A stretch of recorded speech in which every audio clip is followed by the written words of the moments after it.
पिता और पुत्र पवित्र आत्मा के नाम पर।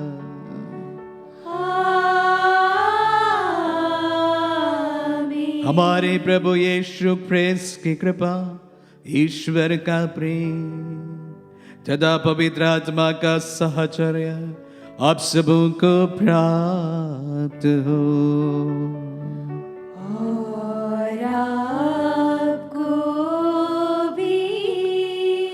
आज रविवार जैसे बताया गया है, आज रविवार का सभी पवित्र मिस्साएं आत्मदर्शन टीवी से विशेष रूप से हमारे दर्शकों के विशेष मतलबों के लिए, हमारे शुभ चिंतकों के लिए एवं हमें सपोर्ट करने वाले हर एक व्यक्ति के लिए समर्पित किया जाता है।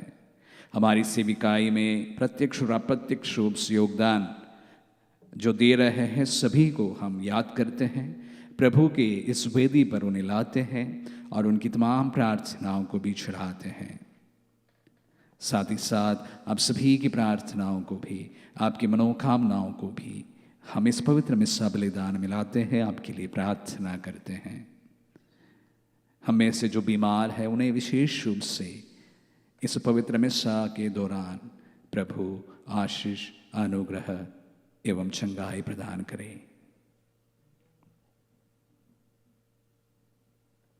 गत सप्ताह में प्रभु ने दिए सभी वरदानों को याद करते हुए, उन्हें धन्यवाद देते हुए आइए हम सब मिलकर बोलें, हे भाई और बहनों, मैं सर्वशक्तिमान पिता परमेश्वर और आप लोगों के सामने स्वीकार करता हूँ कि मैंने मन वचन कर्म से और अपना कर्तव्य पूरा न करने से बार बार पाप किया है।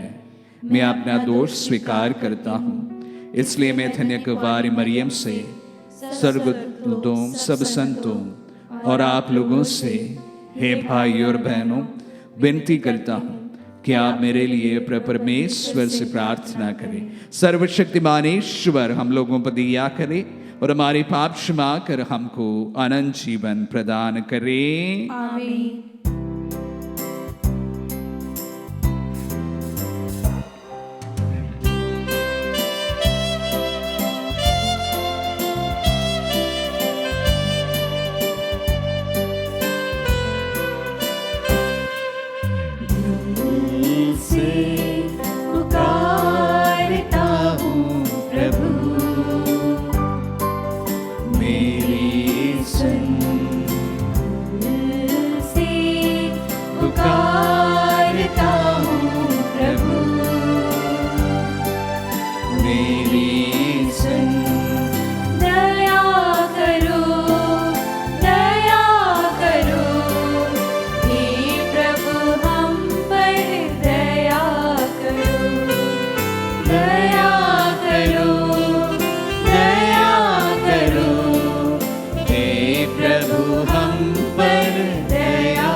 प्रार्थना करें। हे प्रभु ईश्वर, हम तुझसे प्रार्थना करते हैं कि हमारे हृदय में विश्वास गहरा कर दे, हमारा भरोसा सुदृढ़ बना दे और हमारा प्रेम प्रज्वलित कर दे, जिससे हम तेरे वरदान पाने के योग्य बन जाएं तथा तेरी आज्ञाओं के पालन में प्रेम और आनंद का अनुभव कर सके। ये प्रार्थना सुन हमारे प्रभु और तेरे पुत्र यीशु क्रिस्त के द्वारा, जो ईश्वरों का त्रिदा पवित्र आत्मा के साथ युगान युग जीते और राज्य करते हैं।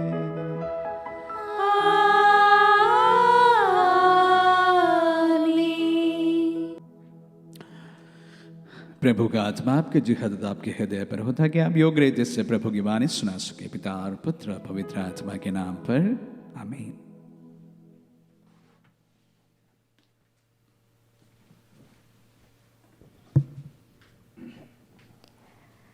पहला पाठ निर्गमन ग्रंथ अध्याय 22 वचन संख्या 20 से 26।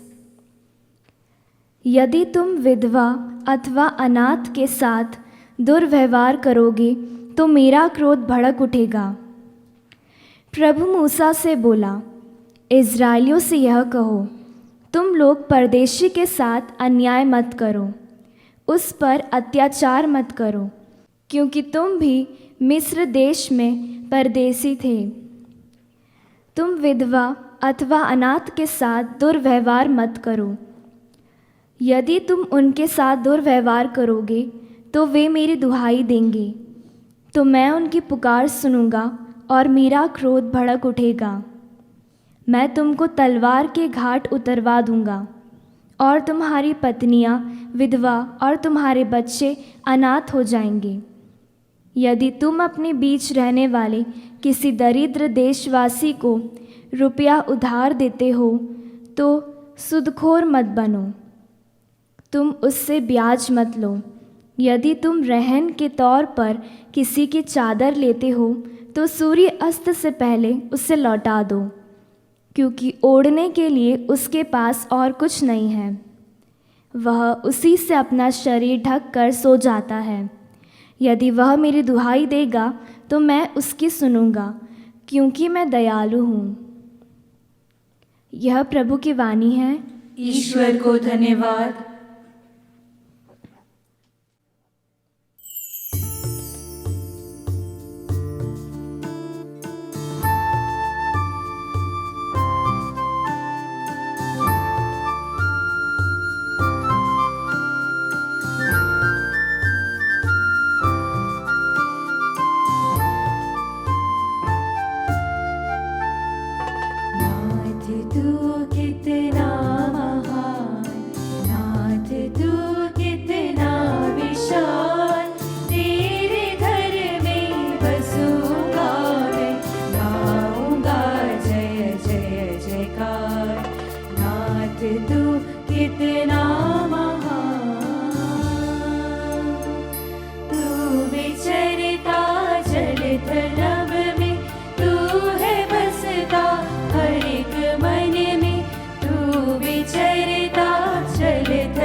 दूसरा पाठ थेसलनिकियों के नाम संत पौलुस का पहला पत्र, अध्याय 1 वचन संख्या 5 से 10।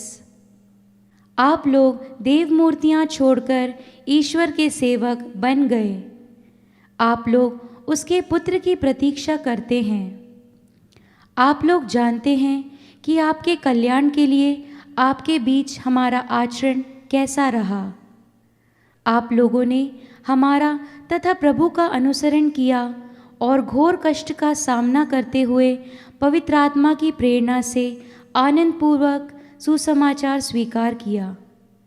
इस प्रकार आप मकेदुनिया तथा अखैया के सब विश्वासियों के लिए आदर्श बन गए।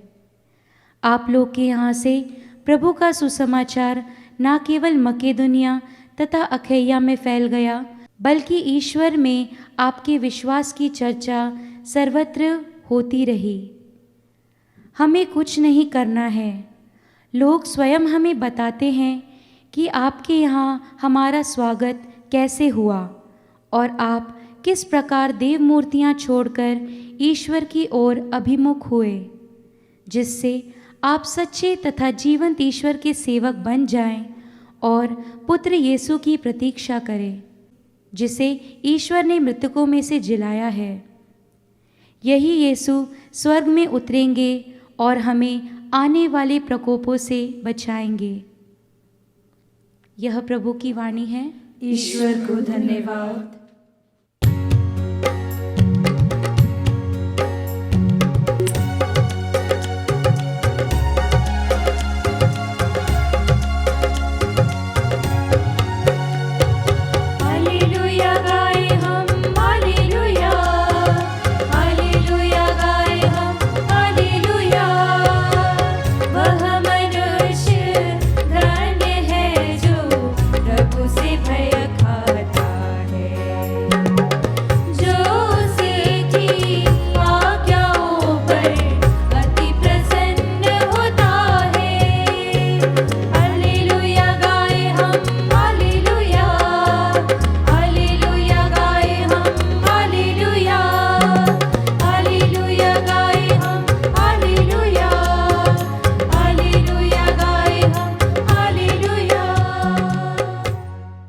प्रभु आप लोगों के साथ हो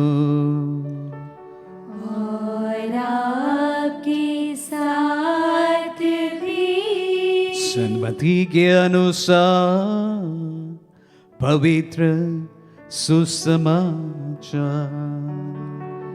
प्रभु की जय। अध्याय 22 पद संज्ञाएं 34 से लेकर 40।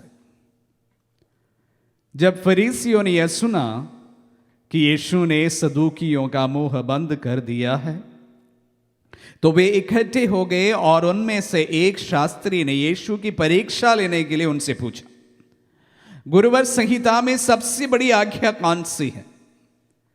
यीशु ने उनसे कहा, अपने प्रभु ईश्वर को अपने सारे हृदय, अपनी सारी आत्मा और अपनी सारी बुद्धि से प्यार करो। ये सबसे बड़ी और पहली आज्ञा है। दूसरी आज्ञा उसी के सदृश है, अपने पड़ोसी को अपने समान प्यार करो। इन्हीं दो आज्ञाओं में समस्त संहिता और नबियों की शिक्षा अवलंबित है। यह प्रभु का पुण्य सुसमाचार है। क्रिस में प्यारे भाइयों और बहनों, अगर कोई बच्चे मेरे वचनों को सुन रहे हैं, प्यारे बच्चों, हमने सुना कि सदूकी लोग एवं शास्त्री लोग प्रभु की प्रतीक्षा करने के लिए, चूंकि प्रभु सभी नियमों को एक नया इंटरप्रिटेशन देते आ रहे थे, तो इसलिए वह उनके मुंह से सुनना चाहता था कि सबसे बड़ी आज्ञा कौन सी है। वो मौका ढूंढ रहे थे, एक्चुअली मौका ढूंढ रहे थे कि प्रभु के वचनों में, बोली में कहीं ना कहीं, कभी ना कभी कुछ चूक जरूर हो जाएगा और उससे एक बहुत बड़ा बवाल वो खड़ा कर पाएंगे। इस सोच से वो प्रभु से सवाल करते हैं कि सबसे बड़ी आज्ञा कौन सी है। बहुत ही अच्छी बात हमारे सामने रखी है। कौन सी सबसे बड़ी आज्ञा है? अपने ईश्वर को अपने समान प्यार करो। पूरे हृदय से, सारे मन से अपने ईश्वर का सम्मान, आदर एवं प्यार देना चाहिए। मैं कुछ दिनों के पहले, शायद 1 महीने पहले, आप सबों के साथ में आइडोलेट्री के बारे में बताया था। कैथोलिक्स एवं आइडोलेट्री, उसको वापस दोहराना नहीं चाहूंगा। उसका सार सिर्फ इतना था कि हर एक विश्वासी के जीवन का सबसे उच्चतम भाग, सबसे महत्वपूर्ण चीज, सबसे महत्वपूर्ण बात ईश्वर का सम्मान और उससे प्यार होना चाहिए। बाकी सब कुछ उसके नीचे होना जरूरी है। एक विश्वासी के लिए जो कोई उसका जीवन का सबसे महत्वपूर्ण चीज है, वही उसका सबसे पहला प्यार होता है। अगर हमारे लिए हमारे प्रोफेशन बहुत जरूरी है, सबसे ज्यादा इंपॉर्टेंट चीज है, तो हमारे लिए वो आइडोलेट्री है, मूर्ति पूजा है। इसलिए प्रभु कह जाते हैं कि तुम अपने सारे हृदय, अपनी सारी आत्मा, अपनी सारी बुद्धि से अपने ईश्वर को प्यार करो। सबसे उच्चतम भाग ईश्वर के लिए, हमारे जीवन के सबसे बहुत महत्वपूर्ण चीज ईश्वर के लिए। और उसी प्रकार एक और बात उसी सांस में प्रभु ने कह दिया है, जिस पर मैं थोड़ा और आप सबों के साथ में गौर करना चाहूंगा। वो कौन सी बात है? अपने पड़ोसी को अपने समान प्यार करो। इस शिक्षा में 2 चीजें हैं। अपने पड़ोसी को प्यार करना ही करना है, जो अक्सर हम बहुत बार सुनते हैं। उसी के साथ साथ उसमें छिपी हुई एक और बात है, अपने पड़ोसी को किस प्रकार प्यार करना चाहिए? अपने समान प्यार करना चाहिए। आप सभी के समान प्यार करना चाहिए। अगर ईश्वर हमारे लिए सबसे मुख्यतम बात है, और उसके बाद हमारे लिए अपना ही सबसे महत्वपूर्ण चीज होती है। लेकिन देखने को यही मिला है कि इंसान अक्सर दुखी रहते हैं। इसका मुख्य कारण क्या होता है? कि उनके जीवन की, उनके नजरिए से आने वाली कमियां। अगर कोई सांवला सा हो तो वो सोचता है कि मैं काश गोरा हो जाता। अगर किसी हाइट में कम हो तो वो सोचने लगता है कि मैं थोड़ा और हाइट मेरे लिए हो जाता तो अच्छा रहता। अगर कोई थोड़ा सा मोटा हो तो वो सोचने लगता है कि मैं काश थोड़ा दुबला रहता। अगर कोई किसी के पास में बहुत सारे संसाधन नहीं हैं, तो वो अक्सर यही सोचने लगता है कि मेरे पास में थोड़ा और संसाधन होते, थोड़े और पैसे होते। इस प्रकार नाना प्रकार की ऐसी सोचों से इंसान घिरा रहता है, और वही उसका दुख का मूल कारण है। और इस कमी को पूरा करने के लिए वो अपना पूरा ध्यान लगा देता है। मेरा बाल थोड़ा सा सफेद हो गया है, दुख का ये कारण हो सकता है, काश ये काला रह जाता। मेरी आंखों से थोड़ी सी कम दिखती है, तो मैं सोचने लगता है शायद इससे थोड़ा सा अच्छा दिख जाता। और उसी के लिए सब कुछ मैं कार्य करने लगता है। इस पर मैं डाई लगा लेता, फिर न जाने क्या क्या चीजें लगा लेता, और उसके बाद भी मेरे सफेद बाल सफेद ही रह जाते। कुछ लोगों के कम बाल होते, वो लोग सोचते थोड़ा और बाल हो जाते। इस प्रकार के नाना प्रकार की चीजों से हम लोग दुखित रह जाते हैं।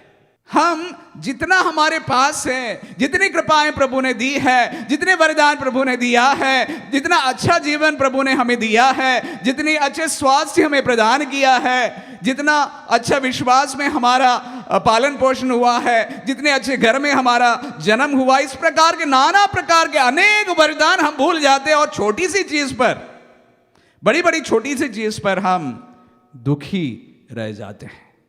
अक्सर इंसान के दुख का मुख्य कारण यही होता है, सेल्फ एक्सेप्टेंस नहीं है, अपने आप को एक्सेप्ट करना नहीं चाहते हैं। जिस प्रकार का वो व्यक्ति वो है, जिस प्रकार का वो व्यक्ति बनाया गया है, उसको एक्सेप्ट नहीं करना है, तो इसलिए वो दुखित हो जाता है। तो आज के दूसरी जो आज्ञा है उस पर एक बात इंप्लिसिटली कहा गया है। क्या कहा गया? अपने आप को भी प्यार करना, जिस तरह मैं हूं उसको एक्सेप्ट कीजिएगा, आपकी जिंदगी बहुत सुखद निकल जाएंगे। मुझ में कमियां हैं, किस इंसान में कमियां नहीं? Where is the perfect person, show me. मैं अक्सर सोचता हूं काश मैं थोड़ा सा अच्छा सा गा लेता। बीच बीच में मुझे लगा था कि मैं अच्छा गा लेता हूं, गाने की कोशिश की, फिर बंद कर दिया। एहसास हुआ अच्छा नहीं गा पाते। मैं जैसे ही हूं वैसे ही ठीक है। मैं नहीं गा पाता हूं, ठीक है, ईश्वर को धन्यवाद। मेरे बाल थोड़ा सफेद हो गए, ठीक है, ईश्वर को धन्यवाद। मुझ में कमियां हैं, ईश्वर को धन्यवाद। हमारी कमियों को छिपाने का एक कारण नहीं है, पर फिर भी हम जिस प्रकार हैं, जिस प्रकार बनाया गया है ईश्वर, जितना सुंदर ईश्वर ने हम सबको बनाया गया है, हम उसी में बहुत ही अच्छा है। जिस दिन हम इस बात को समझ लेंगे, इस बात को एक्सेप्ट कर लेंगे, इसको हम अंगीकार कर लेंगे, उस दिन से हमारे खुशियों का खजाना खुल जाएगा। The way I am perfect because I am being created by a perfect God. मेरी रचना उस ईश्वर से, ईश्वर के द्वारा की गई है जो पूरी तरह से संपूर्ण है।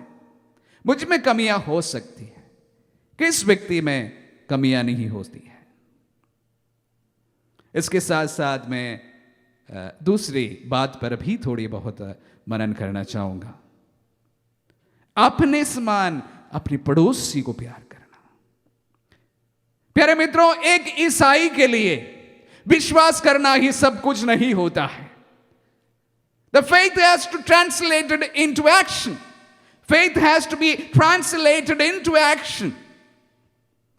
आप 24 आवर्स प्रभु पर विश्वास करते गाते बजाते रहेंगे और अपने जीवन में इस प्रकार का कोई झलक भी नहीं दिखता है कि आप अपने पड़ोसी को नहीं प्यार करते हैं, तो आप झूठा है।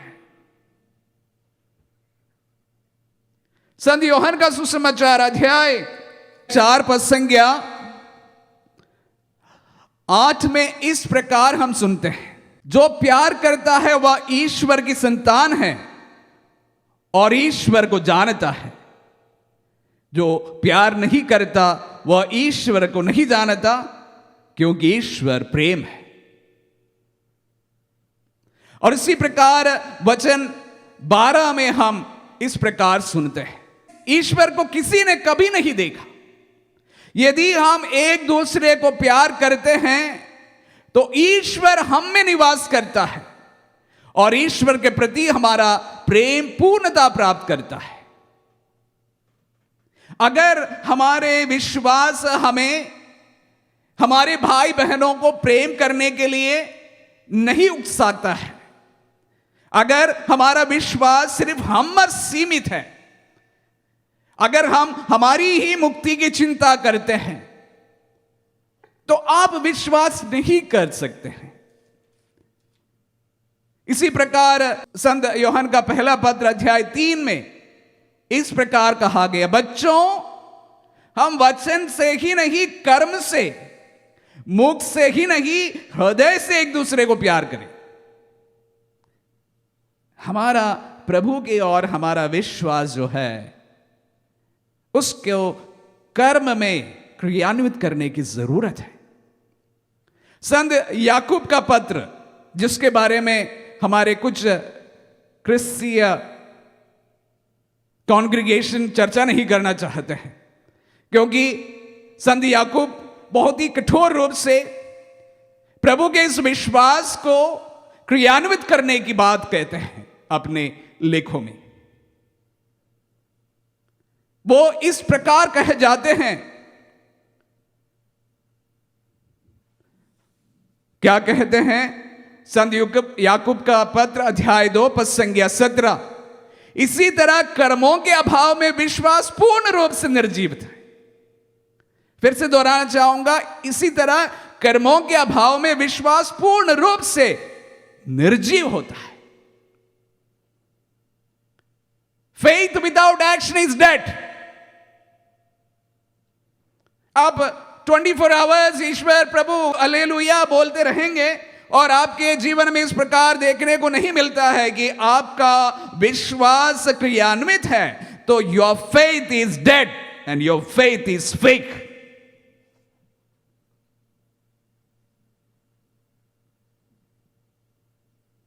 ये मेरा वचन नहीं है, संत याकूब का पत्र में लिखा गया बात है। और आप सभी को मैं याद दिलाना चाहूंगा, संत मत्ती के सुसमाचार में 25 में किस प्रकार हमारी विधि का दिन होगा उसके वर्णन किया गया है। एक बार पढ़ लीजिए। प्रभु प्रभु पुकारने से वहां पर कोई रहम नहीं की जाएगी। फिर कैसे रहम की जाएगी? अगर आप अपने भाई को, अपने बहन को जो जरूरतमंद है, जिस अवस्था में आप उनकी मदद की, तो आपने मेरी मदद की। The Lord identifies himself with a person who is in need. प्रभु उस व्यक्ति के ऊपर वो उस व्यक्ति बन जाता है जो जरूरतमंद है। इसलिए एक विश्वासी के लिए, एक क्रिस्तीय के लिए जो प्रभु के नाम पर विश्वास करते हैं, अपने विश्वास के बलबूते पर मेरी रक्षा होगी कहना शायद सही नहीं होगा। इसलिए कलीसिया के लिए, विश्वासियों के लिए अपने विश्वास को कर्मों के द्वारा उसका परिचय देने की जरूरत है। एक छोटी सी बात और बताकर मैं आज के इन वचनों को समाप्त करना चाहूंगा। हम लोग लॉकडाउन के शुरुआत में जब थे, हमने फीड ए स्टमक प्रोग्राम का लॉन्च किया था। आज जैसी स्थिति नहीं, आज कोरोना हमारे देश में बहुत व्यापक रूप से फैला है, लेकिन जैसे लॉकडाउन हुआ है वो भयानक मंजर था। हालांकि इतनी बीमारी इतनी व्यापक रूप से फैली नहीं थी, पर फिर भी खाली सड़कें, जहां पर मेडिकल शॉप्स के पीछे बहुत लंबी कतारें में लोग लगे हुए हैं और पूरे शहर में सन्नाटा छाया हुआ है। हम हमारे इंदौर शहर की ही बात कर रहे हैं। ऐसा ही शायद मंजर सभी प्राय शहरों में हुआ होगा। हमने पहली बार इस प्रकार का मंजर देखा है। दिल में एक प्रकार की प्रेरणा जागी, सड़कों में काफी लोग रहते हैं, उनके लिए कुछ किया जाना चाहिए। रिसोर्सेस की बहुत कमी थी, उसके बावजूद भी एक जुनून था लोगों के लिए कुछ कर गुजरने का। इसलिए फीड ए स्टमक का प्रोग्राम हमने लॉन्च किया। गाड़ी निकाली, लोगों की मदद के द्वारा उनके लिए फूड तैयार किए, और जो वास्तविक रूप से भूख से तड़प रहे थे उन तक हम भोजन पहुंचाने में सक्षम हुए थे। ईश्वर ने हमें इस्तेमाल किया। प्रभु की स्तुति हो। यहां पर विश्वास क्रियान्वित होता है। बात वहां पर रुकी नहीं है। मैं नहीं कह रहा हूं कि हमने बहुत बड़ा काम किया, हमने बहुत छोटा ही काम किया है। पर चूंकि हम लोग मीडिया संस्थान से जुड़े हैं, हमें काफी अच्छी कवरेज हमारे न्यूज़पेपर्स में मिला। पहला दिन जब गया था, सिर्फ हम ही लोग इस कार्य को करते हुए देखा था, लेकिन जिस प्रकार मीडिया में हमें कवरेज मिला, न्यूज़पेपर में हमारी खबरें आई, दूसरे दिन से मुझे देखने को मिला काफी लोग अपने स्तर पर लोगों को खाना बांटने लगे थे। हालांकि हमने कोई बड़ा काम नहीं किया, ये कार्य हम मुश्किल से 10-15 दिन ही चला पाए। उसके बाद में प्रशासन की ओर से हमें रेस्ट्रिक्शंस दिए गए थे, उसके बाद हम नहीं कर पाए। पर शायद आप लोग इंदौर के बारे में सुना जरूर होंगे। श्रमिक लोग जहां जब मुंबई से दिल्ली की ओर प्रस्थान कर रहे थे या यूपी की ओर प्रस्थान कर रहे थे, पूरे इंदौर शहर के सारी सड़कों पर अनेक फूड स्टॉल के द्वारा इंदौर वासियों ने इन लोगों का भरपूर सेवा सत्कार किया था। मेडिकल सेवाएं उपलब्ध थी, सभी को खाना बांट रहे थे, अपने जीवन को रिस्क लेते हुए इस प्रकार दूसरों की मदद के लिए इंदौर वासी आगे आगे थे। मुझे बड़ी खुशी हुई। शायद इंदौर की सामूहिक चेतना को जगाने के लिए हमारा उस छोटा सा प्रयास कार्य किया है। अनेक संस्थाओं ने हमसे बहुत बढ़कर बहुत बड़े बड़े कार्य किए, लेकिन इसके शुरुआत के लिए एक सोच हमारा भी था। इंदौर के सामूहिक चेतना को जगाने के लिए शायद उस वक्त हमारा वो छोटा सा प्रयास कार्य किया है। उसके बाद आप सभी जानते हैं हम फीड ए फैमिली प्रोग्राम चलाते हैं। यहां से अनेक लोगों के लिए सूखा रेशन की व्यवस्था हम करते हैं। यह सब इसलिए किया जा रहा है कि हम सबको एक सोशल रिस्पॉन्सिबिलिटी है। हमें हमारे विश्वास हम तक सीमित नहीं रखना है। जब तक हम लोग हमारे विश्वास को कार्यों के द्वारा परिणित नहीं करेंगे, हमारा विश्वास व्यर्थ है। It's dead, it has no meaning, it is fake. शायद fake is a new word, I would like to add that.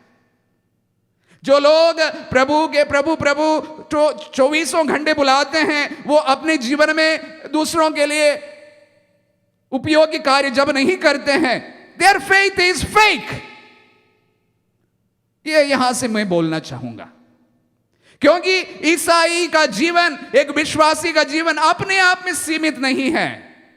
He is connected, अपने भाई बहनों से कनेक्टेड रहता है, तभी एक विश्वासी ईश्वरीय विश्वासी बनता है, प्रभु पर विश्वास करने वाला होता है। This is a God who has identified himself with the poor. This is a God who has identified himself with the suffering. He is a God who has identified himself with the suffering humanity. If you cannot see him in this suffering humanity, your faith is fake. मेरा ईश्वर जो है वो इस प्रकार का ईश्वर है जो गरीबों और इस प्रकार के पीड़ितों के बीच में अपने आप को पाया हुआ व्यक्ति है। अगर उनमें मैं प्रभु को नहीं देख पाता हूं, अगर उनको मैं उनके लिए मैं कुछ कर नहीं पाता हूं, मेरा विश्वास नहीं है।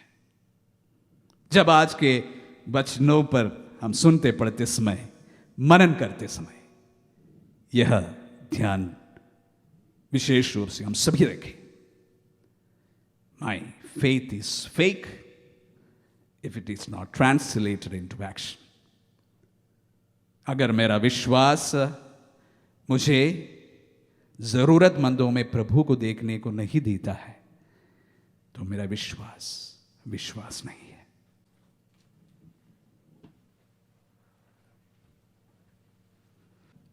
आइए हम हमारे विश्वास की घोषणा करें। Page number 297।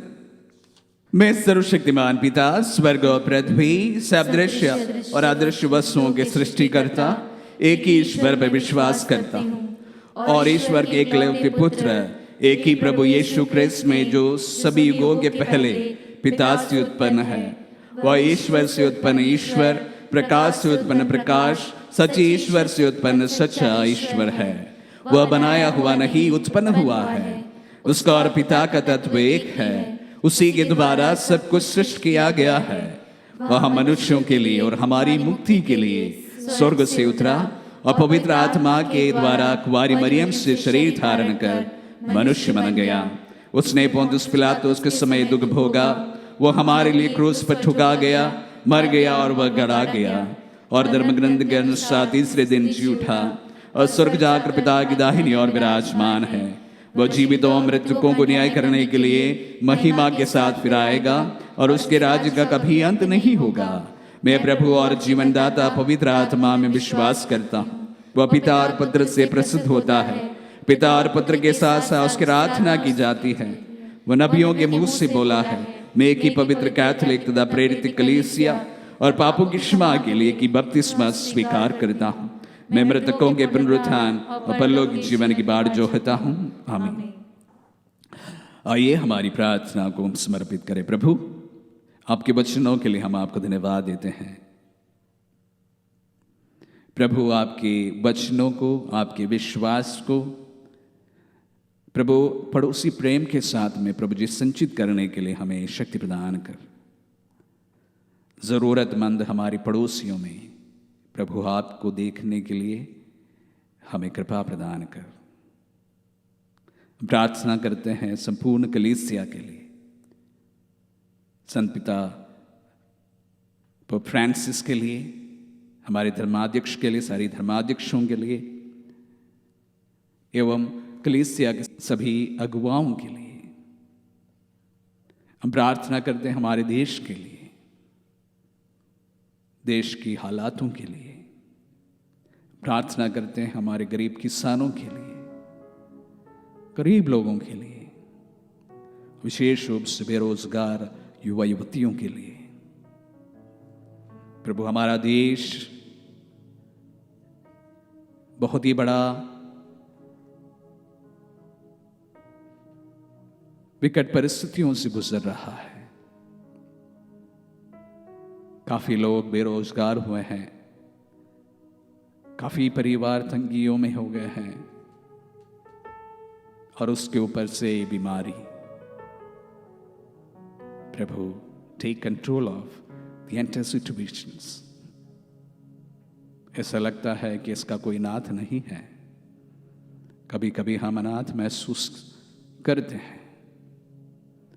Prabhu, take control of the entire situations in our country.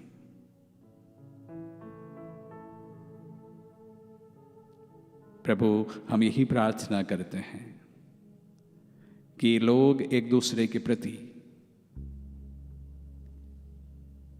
they become sensitive to others.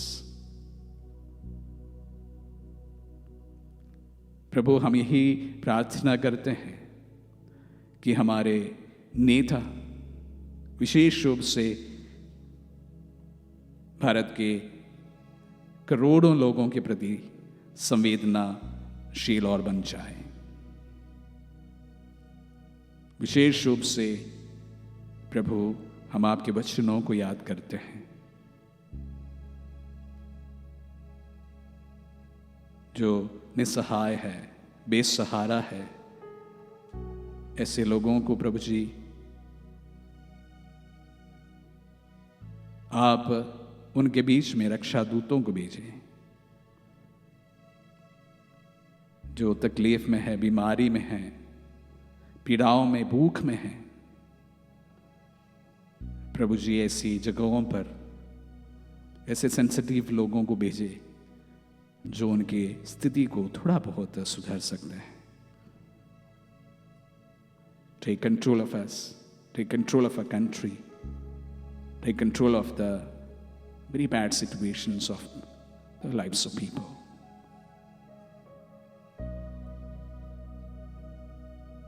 हम ये प्रार्थना करते हैं हमारे प्रभु क्रिस्त के द्वारा।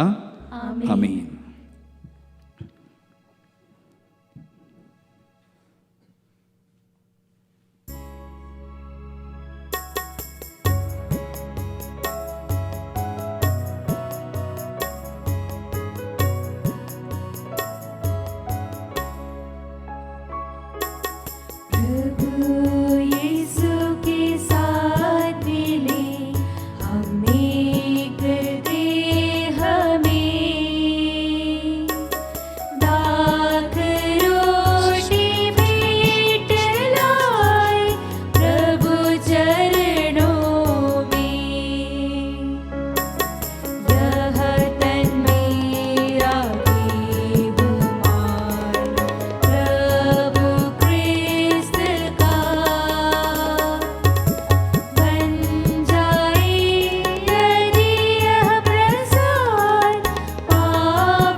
भाई और बहनों, प्रार्थना कीजिए कि सर्वशक्तिमान पिता परमेश्वर हमारे ये बलिदान ग्रहण करें। प्रभु अपने नाम की स्तुति तथा महिमा के लिए और हमारे तथा समस्त पवित्र कलीसिया के लाभ के लिए हमारे हाथों से बलिदान ग्रहण करें। हम प्रार्थना करें। हे प्रभु ईश्वर, इन उपहारों पर दया दृष्टि डाल जिन्हें हम तुझे समर्पित करते हैं। तेरी दया से हमारा यह सेवा समारोह तेरी ही महिमा के लिए हो। हम ये प्रार्थना करते हैं अपने प्रभु क्रिस्त के द्वारा।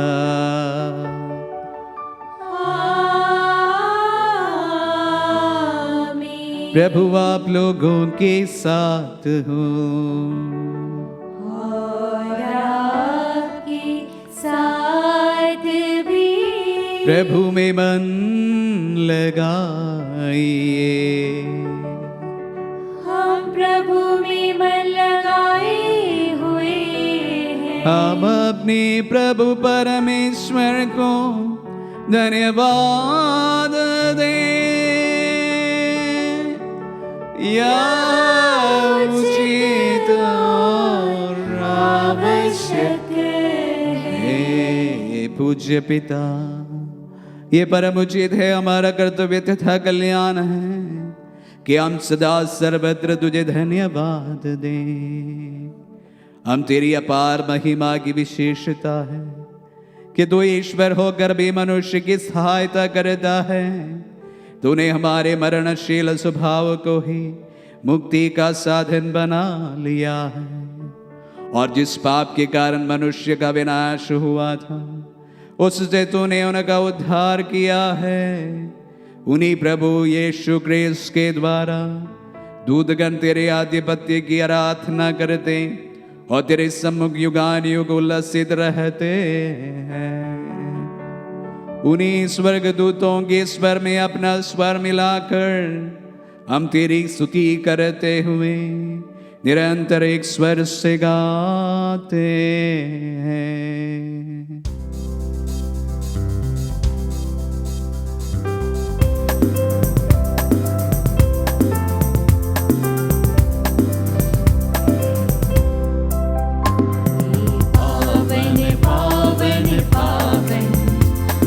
शक्तिमान भगवन, पावन पावन पावन प्रभु शक्तिमान भगवन।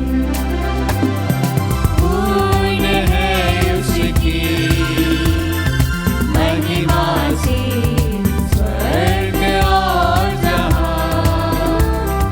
पूर्ण है उसकी महिमा से स्वर्ग और जहां। प्रभु शक्तिमान भगवन, ऊंचे आकाश में होशाना। दाऊद के पुत्र को होशाना।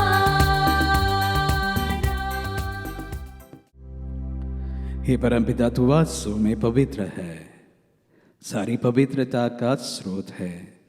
हम तुझसे निवेदन करते हैं कि उपहार अपनी आत्मा के स्पर्श से पवित्र कर, कि हमारे प्रभु यीशु क्रिस्त का शरीर तथा रक्त बन जाए।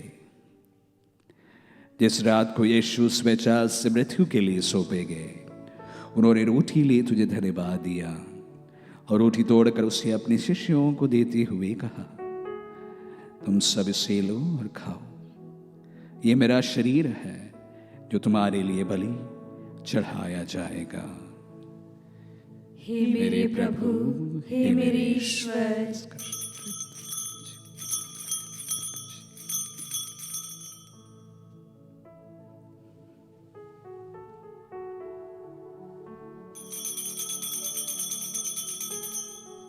इसी भांति भोजन के बाद उन्होंने कटोरा लिया, तुझे धन्यवाद दिया और उसे अपने शिष्यों को देते हुए कहा, तुम सब इसे लो और पियो, ये मेरा रक्त का कटोरा है, नवीन और अनंत व्यवस्थान का रक्त। जो तुम्हारे और सबों के पापों की क्षमा के लिए बहाया जाएगा। तुम मेरी स्मृति में यह किया करो। हे मेरे प्रभु, हे मेरे ईश्वर,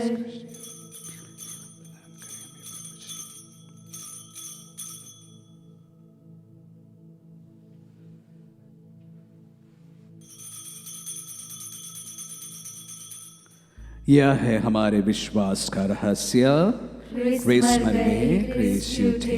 क्रिस महिमा के साथ फिर आएंगे। हे परमपिता, यह आज्ञा मानकर हम अपने प्रभु की मृत्यु और पुनरुत्थान की स्मृति में तुझे जीवन की रोटी और मुक्ति का कटोरा चढ़ाते हैं। हम तुझे धन्यवाद देते हैं कि तूने हमें अपने सम्मुख उपस्थित होने और अपनी सेवा करने का सौभाग्य प्रदान किया है। हमारा नम्र निवेदन है कि हम सब जो क्रिस का शरीर तथा रक्त ग्रहण करते हैं, पवित्र आत्मा के द्वारा एकता के सूत्र में बंधे रहे। प्रभु और हमारे संत पिता फ्रांसिस, हमारे धर्माध्यक्ष शाकू और सभी याजकों के साथ विश्व भर में फैली अपनी कलीसिया की सुधि ले तथा इसे प्रेम में सिद्ध बना दे। हे प्रभु, हमारे उन बंधुओं की भी सुधि ले जो पुनरुत्थान की आशा में परलोक सिधार चुके हैं। उन्हें और सभी मृतकों को अपने पुण्य दर्शन का सौभाग्य प्रदान कर हम सब दृष्टि डाल के अभ्यरण जीवन के सहभागी बने और ईश्वर की माता धन्य कुमारी मरियम, प्रेरित गण और सब संतों के साथ जो युग युग में तेरे विश्व सेवक सेविकाएं बने रहे, तेरा स्तुति गान कर सके तेरे पुत्र यीशु क्रिस्त के द्वारा।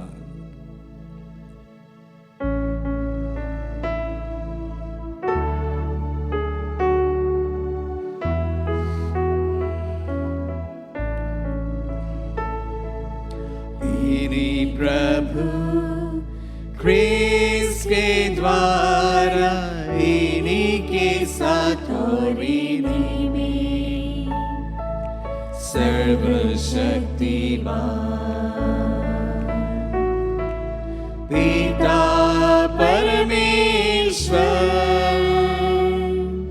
पवित्र आत्मा के साथ तुझे समादर तथा महिमा युगानुयुग मिलती रहती है। आमीन, आमीन, आमीन,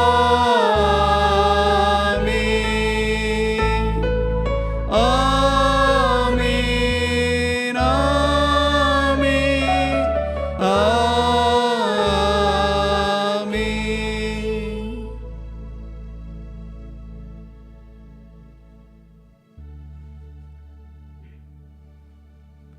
हम सब मिलकर पिता यीशु से प्रार्थना करें जैसे प्रभु यीशु ने हम सबों को सिखलाए हैं। हे पिता हमारे जो स्वर्ग में है, तेरा नाम पवित्र किया जावे, तेरा राज्य आवे, तेरी इच्छा जैसे स्वर्ग में है वैसे इस पृथ्वी पर भी पूरी हो। हमारा प्रतिदिन का आहार आज में दे और हमारी अपराध हमें क्षमा कर जैसे हम भी अपने अपराधियों को क्षमा करते हैं, और हमें परीक्षा में न डाल परंतु बुराई से बचा। हे प्रभु, हम तुझसे प्रार्थना करते हैं सभी बुराइयों से हमें बचा और इस जीवन में हमें कृपा पूर्वक शांति प्रदान कर। हम तेरी दया से सदा पाप से दूर और हर विपत्ति से सुरक्षित रहे और उस दिन की प्रतीक्षा करते रहे जब हमारे मुक्तिदाता यीशु क्रिस्त फिर प्रकट होकर हमारी मंगलमय आशा पूरी करेंगे, क्योंकि तेरा राज्य, तेरा सामर्थ्य और तेरी महिमा अनंतकाल तक बनी रहती है। हे प्रभु यीशु क्रिस्त ने अपने प्रेरितों से कहा है, मैं तुम्हारे लिए शांति छोड़ जाता हूँ, अपनी शांति तुम्हें प्रदान करता हूँ। तो हमारे पापों पर नहीं अपने कलीसिया के विश्वास पर दृष्टि डाल और उसे शांति तथा एकता प्रदान कर। युगानुग जीता और राज्य करता है। आमीन। प्रभु की शांति सदा आप लोगों के साथ रहे और आपके साथ हम परस्पर शांति अभिवादन करें। Peace with you. हे ईश्वर के मेमने, तू संसार के पाप हर लेता है, हम पर दया कर। हे ईश्वर के मेमने, तू संसार के पाप हर लेता है, हम पर दया कर। हे ईश्वर के मेमने, तू संसार के पाप हर लेता है, हमें शांति प्रदान कर। देखिए ईश्वर का मेमना जो संसार के पाप लेता है, धन्य वे जो प्रभु के नाम पर बुलाए जाते हैं। हे प्रभु, मैं इस योग नहीं हूँ कि आप मेरे यहाँ आए, किंतु शब्द कह दीजिए और मेरी आत्मा चंगी हो जाएगी। उसका शरीर और रक्त मेरा जीवन पाए। आइए आध्यात्मिक रूप से हम प्रभु को ग्रहण करें। हे मेरे प्रभु यीशु, मैं सारे हृदय से विश्वास करती हूँ कि आप पवित्र यूकरिस्ती संस्कार में उपस्थित हैं। हे प्रभु, मैं सभी चीज़ों से बढ़कर आपको प्रेम करती हूँ और मेरी यही अभिलाषा है कि आप मेरी आत्मा में आकर बस जाएं, क्योंकि हे प्रभु, मैं आपको आज ग्रहण करने में असमर्थ हूँ। हे प्रभु, आध्यात्मिक रूप से आकर मेरे हृदय में समा जाइए। हे यीशु, मैं आज आप में एक होना चाहती हूँ और आप में समा जाना चाहती हूँ। हे प्रभु, यह कभी ना होने पाए कि मैं आपसे कभी अलग हो जाऊं। आमीन। हम प्रार्थना करें। हे प्रभु, पावन यूकरिस्तीय संस्कार का फल हमारी आत्मा में उत्पन्न कर इस संस्कार में जिन प्रभु को हमने ग्रहण किया है, स्वर्ग में उनके साक्षात दर्शन कर सके, ये हमारी विनती है उन्हीं हमारे प्रभु क्रिस्त के द्वारा।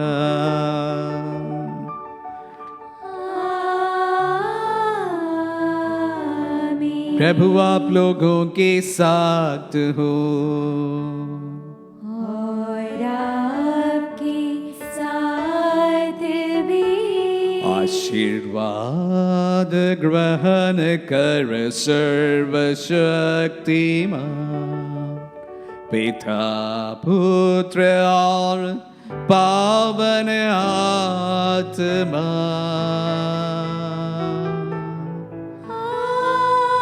आमीन, आमीन,